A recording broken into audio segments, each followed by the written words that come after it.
ಕನ್ನಡ ಎಲ್ಲಿಂದಲೂ ಹುಟ್ಟಬೇಕಾಗಿರಲಿಲ್ಲ. ಅದು ತಾನೇ ಹುಟ್ಟಿದೆ.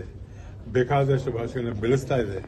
ಆ ಬೆಳೆಸಿದ ಭಾಷೆ ಕನ್ನಡ ಹೇಗೆ ಹುಟ್ಟಿತು, ಏನು ಹುಟ್ಟಿತು ಕನ್ನಡಿಗರಿಗೆ ಗೊತ್ತಿದೆ.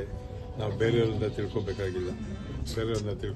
ಭಾಷೆಗಳ ನಡುವೆ ಭಾವೈಕ್ಯತೆ ಬೆಳಿಬೇಕಂತ ನಟರು ಈ ರೀತಿಯಾದಂತಹ ವೈಮನಸ್ನ ವಿಷ ಬೀಜ ಬಿತ್ತುವಂತದ್ದು ಎಷ್ಟು ಕೆಲವು ಸಲ ಆಗ್ತದೆ.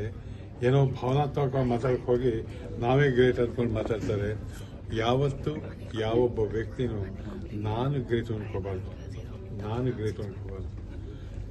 ಗ್ರೇಟ್ ಅನ್ಕೋಬೇಕು.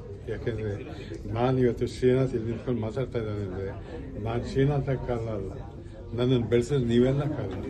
ನಾವು ಅಂತ ಬರಬೇಕಾದಲ್ಲೇನೆ ಆ ಭಾವನೆ ಇಟ್ಕೊಳ್ಳಿ.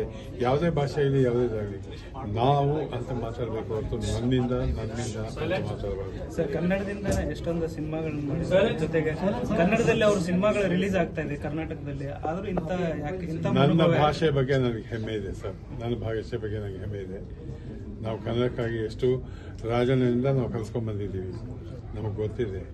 ಯಾರೋ ಬೇರೆಯವ್ರು ಬಂದು ಹೇಳಬೇಕಾದ್ರೆ ನಾವು ಕೇಳಬೇಕಾಯ್ತು. ಸರ್, ನಿಮಗೂ ಪದ್ಮಭೂಷಣ ಬರಬೇಕು ಅಂತ ನಮ್ಮೆಲ್ಲರ ಅಮ್ಮ, ನಿಮ್ಮ ಆಸೆ ಆದರೆ ನಿಮ್ಮ ಆಸೆಗೆ ನಾವು ಓದ್ಲಾಗಲ್ಲ, ಹೂನಕ್ಕಾಗಲ್ಲ. ಬರೋದಾದ್ರೆ ಬರುತ್ತೆ, ಬರಲಿಲ್ಲ ಅಂದ್ರೆ ಏನು ಸಂಕಟ. ಯಾಕೆಂದರೆ ಪದ್ಮಭೂಷಣ ಅಂತ ನೋಡ್ತಿರೋದು ನೀವು.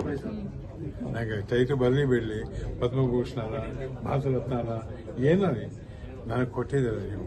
ನಮ್ಮ ಶ್ರೀನಾಥ್ ಅಂತ ಆ ಒಂದು ಪ್ರಶಸ್ತಿ ಸಿಕ್ಕಿದೆಯಲ್ಲ, ಅದು ಈ 50 ವರ್ಷ ಶುಭಮಂಗಳ ಆದಮೇಲೆ ಶ್ರೀನಾಥ್ ಪ್ರತಿಯೊಂದು ಪರಿಚಯ ಆಗಿದ್ದು. ಆ 50 ವರ್ಷದಿಂದ ಆ ಪ್ರೀತಿ ವಿಶ್ವಾಸ ಕೊಟ್ಟಿದ್ದಿಲ್ಲ, ಅದು ಒಂದು ಗುರುಗಂಜಿನೂ ಕಮ್ಮಿ ಆಗಿಲ್ಲ, ಜಾಸ್ತಿ ಆಗ್ತಾನೆ ಹೋಗ್ತಾ ಇದೆ. ಆ ಜಾಸ್ತಿ ಆಗ್ತಾ ಹೋಗ್ತಾ ಇರೋದ್ರಿಂದ ನಾನು ನನ್ನ ವಯಸ್ಸನ್ನು ಮರೆತು ಹೀಗೆ ಇರ್ತೀನಿ. ಶ್ರೀನಾಥನ್ ಇರೋದು ನೀವು. ನಿಮ್ಮಿಂದ ನನಗೆ ಸಿಕ್ಕಿದೆ ಪ್ರಶಸ್ತಿ, ಅಷ್ಟೇ ನನಗೆ ಸಂತೋಷ.